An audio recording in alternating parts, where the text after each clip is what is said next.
जय हिंद दोस्तों, कैसे हो आप लोग। आशा करता हूँ आप लोग अच्छे होंगे और अपनी तैयारी में व्यस्त होंगे। जैसा कि आप स्क्रीन पर देख रहे हो, यह पेपर एसएससी जीडी का प्रीवियस ईयर का पेपर है।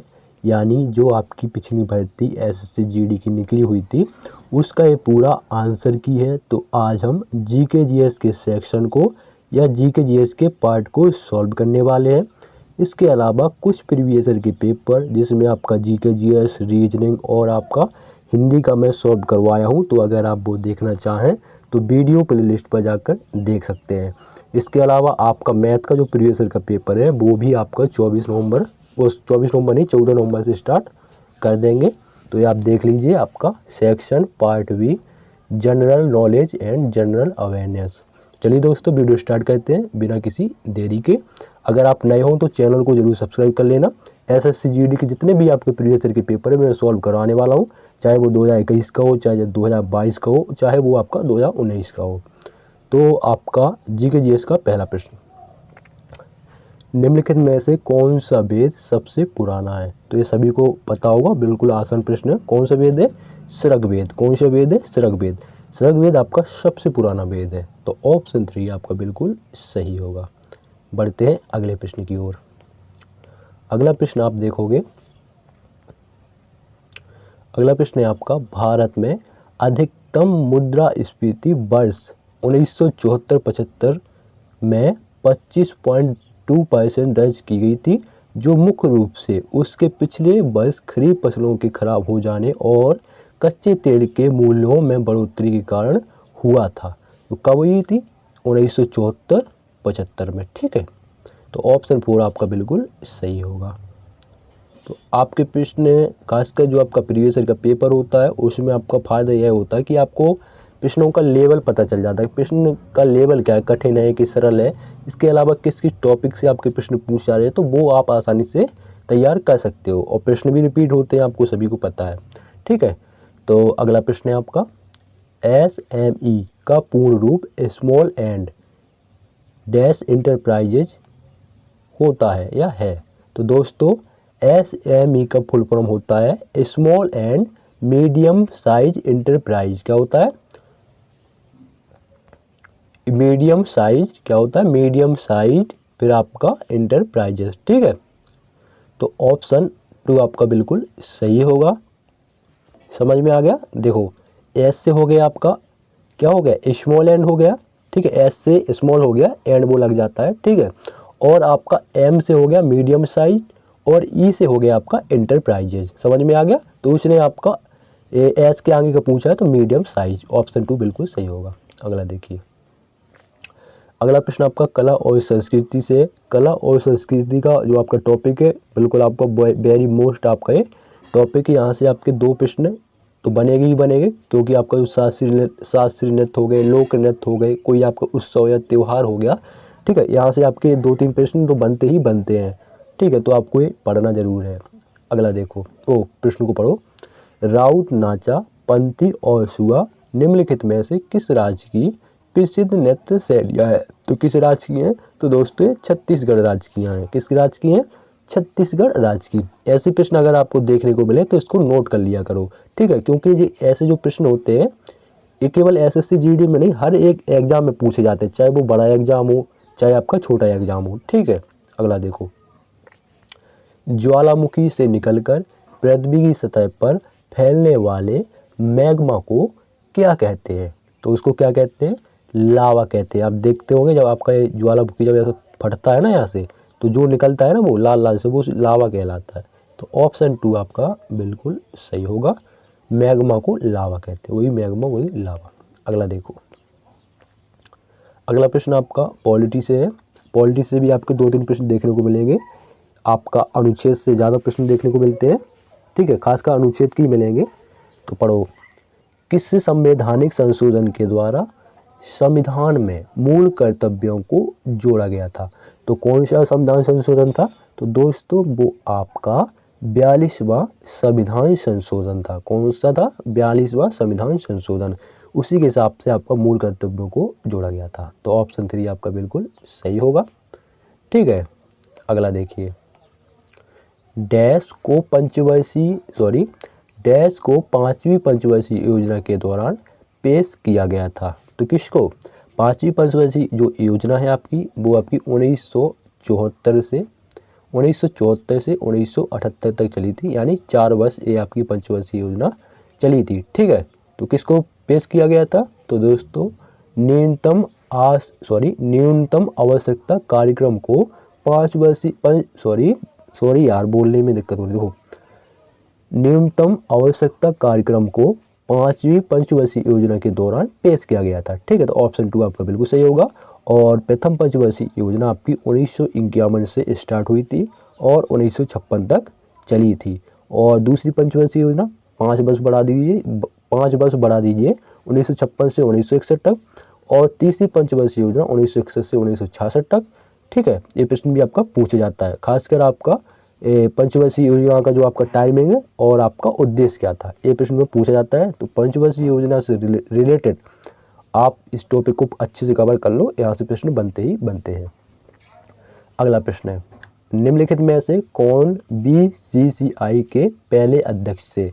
ठीक है, तो बीसीसीआई सभी को पता होगा, ये आपका क्रिकेट बोर्ड है। इसके पहले जो अध्यक्ष थे वो थे आपके आर.आई. ग्रांट गोवन। क्या थे? आर.आई. ग्रांट गोवन। ठीक है, तो ऑप्शन 2 आपका बिल्कुल सही होगा। ठीक है, ऐसे ही आपके जितने अवार्ड हैं, ठीक है, अवार्ड कब प्रारंभ हुए थे, पहला अवार्ड किसको दिया गया था, पुरस्कार, तो वो आपको पढ़ लेना है। अगला प्रश्न है, 2015 में संगीत अकादमी मद्रास द्वारा दिए जाने वाले एम.एन. सुब्रमण्यम धर्मादा पुरस्कार से निम्न में से किसे सम्मानित किया गया? तो किसको सम्मानित किया गया? अलरमेल बल्ली को। किसको? अलरमेल बल्ली को सम्मानित किया गया। तो ऑप्शन 1 आपका बिल्कुल सही होगा। अगला प्रश्न देखेंगे। अगला प्रश्न आपका वही करंट अफेयर्स से है। करंट अफेयर्स का खासकर आप ध्यान देना कि आपकी जो महत्वपूर्ण घटनाएं हो गई, कोई योजना वगैरह चल रही हैं, तो महत्वपूर्ण घटना में आपका G20 सम्मेलन हुआ जैसे, ठीक है, चंद्रयान 3 लॉन्च हुआ, तो यही सब आपका पूछा जाएगा। अगला प्रश्न को पढ़ो। नवंबर 2022 तक की स्थिति के अनुसार निम्नलिखित में से कौन भारत के आंध्र प्रदेश राज्य के राज्यपाल हैं? तो कौन है आंध्र प्रदेश राज्य के राज्यपाल का नाम पूछा है, तो वो है आपके विश्वभूषण हरिचंदन। कौन से हैं? विश्वभूषण हरिचंदन। ठीक है, ऑप्शन 1 आपका बिल्कुल सही होगा। इसके अलावा जो आपका आंध्र प्रदेश राज्य है, ठीक है, आंध्र प्रदेश राज्य का जो गठन हुआ था वो आपका भाषा के आधार पर गठन हुआ था। जो सबसे पहले जो भाषा के आधार पर गठन हुआ उस राज्य का नाम है आंध्र प्रदेश। ठीक है, आंध्रा, तो आंध्रा नाम का जो राज्य है उसी का सबसे पहले भाषा के आधार पर गठन किया गया था। बाकी फिर उसके आंध्र प्रदेश गठन के बाद फिर आपका पंजाब जो कि आपकी भाषा के आधार पर हुआ। ठीक है, तमिलनाडु तमिल भाषा के आधार पर, केरला वो भी आपका भाषा के आधार पर हुआ। ठीक है, और आंध्र प्रदेश राज्य का आपका एक शासी नृत्य भी है, उसका नाम है कुचिपुड़ी। ठीक है, प्रश्न पूछा जाता है। अगला देखो, निम्नलिखित में से किस मंत्री द्वारा कोयला प्रेषण को ट्रैक करने के लिए सेवा ऐप को लॉन्च किया गया था? तो किसके द्वारा? तो दोस्तों पीयूष गोयल। कौन? पीयूष गोयल। ठीक है, जो कि आपका पूर्व रेल मंत्री था। ठीक है, थे या था, वो जो भी हो, नौकरी तो निकाल ही रहा। तो ये तो भैया पूर्व था। अब जो वर्तमान में रेल मंत्री वो आपका अश्विनी वैष्णव है। ठीक है, अभी पहले कौन था? पीयूष गोयल था। तो पीयूष गोयल ने सेवा ऐप लॉन्च किया था। अगला देखो, 2011 में निम्नलिखित में से किस केंद्र शासित प्रदेश में उच्चतम साक्षरता दर दर्ज की गई थी? तो भैया कौन सा केंद्र शासित प्रदेश है? वो है आपका लक्षद्वीप। कौन सा है? लक्षद्वीप। ठीक है, यहाँ पर जो सबसे जितने भी आपके केंद्र शासित प्रदेश है 7 हैं आपके, 7 में से जिसकी सबसे ज़्यादा साक्षरता दर है वो है आपका लक्षद्वीप। ठीक है, तो ऑप्शन 2 बिल्कुल सही होगा। और ये केंद्र शासित प्रदेशों में और अगर राज्यों में पूछा जाए तो सबसे ज़्यादा साक्षरता दर आपकी केरल राज्य की है। समझ में आ गया? ठीक है, और सबसे कम किस राज्य की है? सबसे कम बिहार राज्य की है। तो बढ़ते हैं अगले प्रश्न की ओर। अगला देखिए, जैनियों के दिगंबर संप्रदाय द्वारा पर्युषण पर्व का आयोजन डैश दिनों के लिए किया जाता है? तो कितने दिन के लिए? तो दोस्तों 10 दिनों के लिए किया जाता है। ठीक है, तो ऑप्शन 4 आपका बिल्कुल सही होगा। अगला देखिए,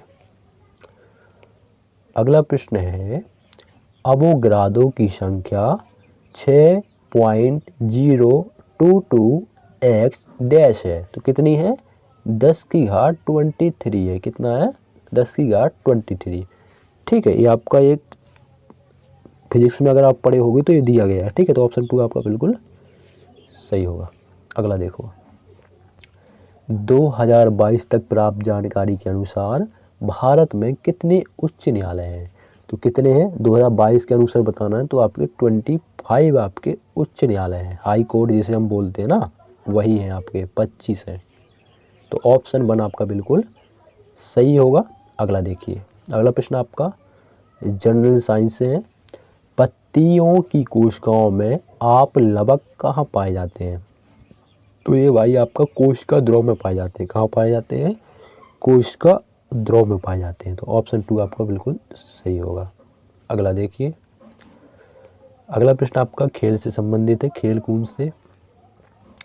एशियाई खेल 2018 के समापन समारोह के लिए भारत का या की ध्वजवाहक कौन थे? कौन थे या कौन थी? तो कौन थे? वो है आपकी रानी रामपाल। कौन थी?